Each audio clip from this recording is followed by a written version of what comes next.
बोल रहा हूं, अंदर से आवाज आ रही है कि मैं तुम्हारा पूर्व जन्म का सद्गुरु हूं और इस जन्म में तुमको दीक्षा देने के लिए अपने शरीर को मैं रखा हुआ हूं। बहुत वर्षों से तुम्हारे इंतजार में मैं हूं, तुम आओ मेरे पास, मैं तुमको दीक्षा दूंगा और अपने शरीर का त्याग करूंगा। सोचिए, ये जो सद्गुरु महाराज हैं, तो पूर्व जन्म में भी हम लोगों के सद्गुरु ये होंगे। शंकराचार्य जी महाराज कहते हैं अपने सद्गुरु से, ये चट्टान इतना विशाल है कि मेरे जैसे बालक से ये चट्टान हिल नहीं सकता है जो गुफा के द्वार पर। कहते हैं अरे सद्गुरु का नाम लेकर के जोर लगाओ तुम। रामधारी सिंह दिनकर लिखते हैं, मानव जब जोर लगाता है पत्थर पानी बन जाता। लगाओ जोर सद्गुरु का नाम लेकर के। लगाया तो पत्थर हिला किया, पत्थर को घसका दिया, द्वार खुल गया, अंदर गया। और सद्गुरु जो थे वो शंकराचार्य जी महाराज को दीक्षा देते हैं। दीक्षा देने के बाद अपने पंच भौतिक शरीर का त्याग कर देते हैं। शंकराचार्य जी महाराज अपने सद्गुरु के पंच भौतिक शरीर का दाह संस्कार करते हैं जंगल में, और उसी गुफा में रहकर ध्यान साधना करने लगे। 16 साल की उम्र में एक दिन जंगल में टहल रहे थे तो महर्षि वेदव्यास जी महाराज का दर्शन हुआ उनको। तो महर्षि वेदव्यास जी महाराज को प्रणाम किए। सुबह सुबह तो महर्षि वेदव्यास जी महाराज कहते हैं, दीर्घ आयु भव। कहते महाराज मुझे भी दीर्घायु का आशीर्वाद दिए, मैं कितने दिन जीवित रहूंगा। महर्षि वेदव्यास जी महाराज कहते हैं कि तुम्हारी आयु तो आज शाम में ही समाप्त है। आज संध्या काल में तुम्हारी मृत्यु सुनिश्चित है पहले से। 16 साल ही तुम्हारी आयु है, 16 साल पूरा हो गया है। इस सुबह में जो तुम हमको मिल गए हो, हमको जो प्रणाम किया, मेरे मुख से जो निकल गया है कि दीर्घ आयु भव, तुम्हारी आयु 16 साल और बढ़ गई।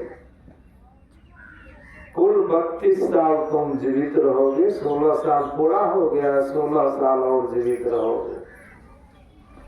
तो देखिए भगवान बुद्ध कहते हैं, बूढ़ों को प्रणाम करने से, श्रेष्ठ लोगों को, संतों को प्रणाम करने से 4 चीजें बढ़ती है, आयु, सुख, सुंदरता और बल। किसी को प्रणाम कीजिएगा न, बड़े बुजुर्ग को, क्या कहते हैं, बहुत दिन जिया, आशीर्वाद मिलता है, सुख बढ़ेगा, सुंदरता बढ़ेगी, बल बढ़ेगा। शंकराचार्य जी महाराज अपना ध्यान साधना में लीन हैं और पूरे देश में गुरु महाराज के प्रवचन में आया है। सत्संग सुधा द्वितीय भाग में गुरु महाराज कहते हैं कि शंकराचार्य जी महाराज भारत देश के चारों कोना में पैदल घूम घूम करके वेदांत ज्ञान का प्रचार किए। पैदल उस समय में वो द्वापर युग था, द्वापर में ही महर्षि वेदव्यास जी महाराज हुए थे, द्वापर में ही भगवान कृष्ण हुए थे। और सोचिए कि वो कैसे प्रचारक थे, किस तरह प्रचार किए। और जब वे जंगल में साधना करते थे, माँ तो वृद्ध हो गई थी, तो एक माता जी को सेवा में रखी थी शंकराचार्य की माँ, और कह दी थी कि तुम मेरी सेवा करो, ये शंकराचार्य की जितनी संपत्ति है उस शंकराचार्य से तुमको मैं लिखवा दूँ दान, सेवा के बदले में उसकी सारी संपत्ति तुम्हारी है। ये मैं वचन देती हूँ, मैं अपने बेटा से लिखवा दूंगी। मेरा बेटा मेरी मृत्यु से एक दिन पहले आएगा, मुझको कह दिया। सेवा वो करती थी। शंकराचार्य जी महाराज अपने माँ के मरने से एक दिन पहले आ गए। जैसे कल प्राण त्यागेंगे तो आज सुबह में ही पहुँच गए हैं और माँ को प्रणाम किया। माँ कहती है सबसे पहले शंकराचार्य जी महाराज को नजदीक बुला के हाथ पकड़ के कान के पास कहती, बेटा तुम तो 8 साल की उम्र में मुझको छोड़कर चला गया। ये जो माता जी है इनको मैंने वचन दी है कि शंकराचार्य की सारी संपत्ति शंकराचार्य से तुमको लिखवा दूंगी।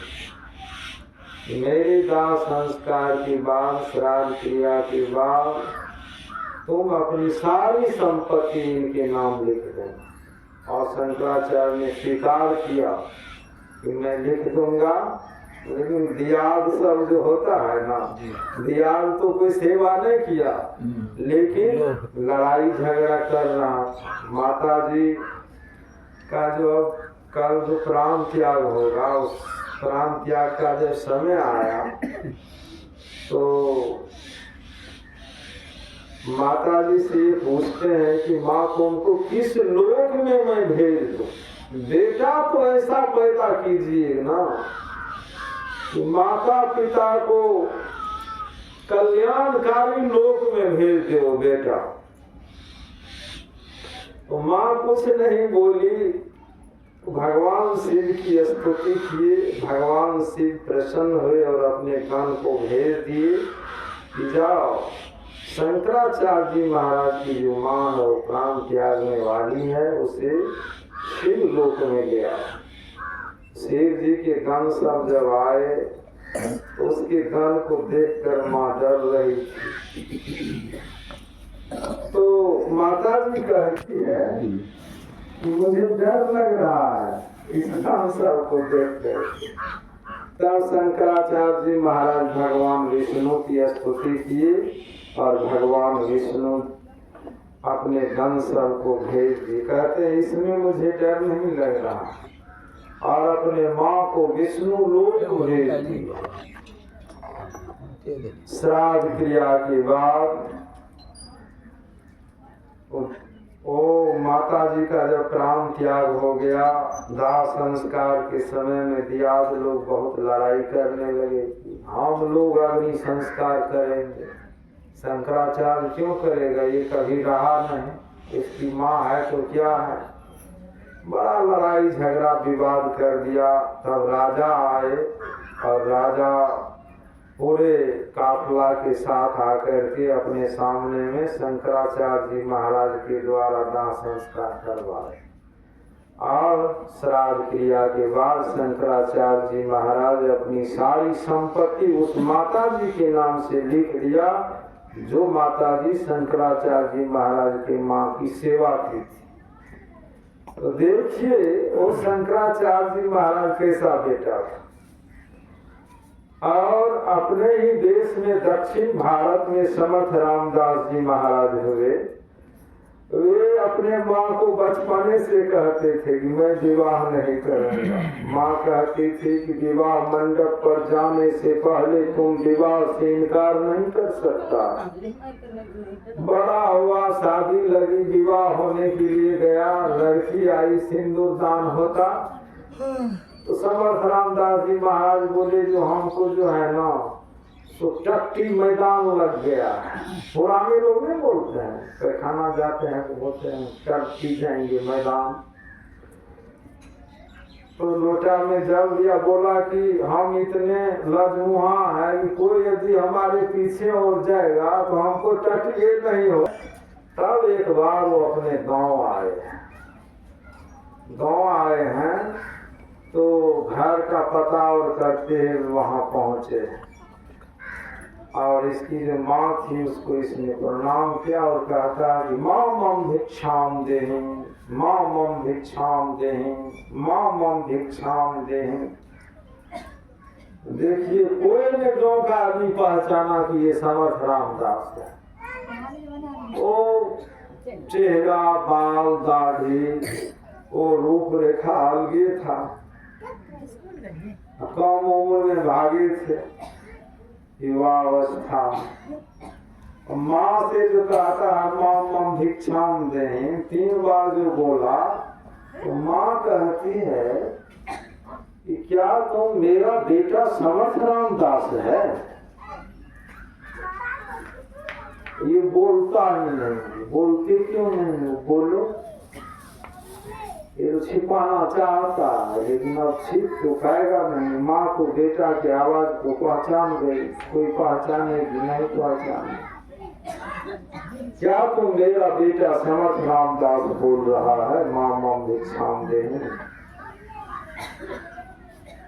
तब स्वीकार करता, हाँ माँ मैं समर्थ रामदास हूँ, तुम्हारी ही बेटा मैं बोल रहा हूँ।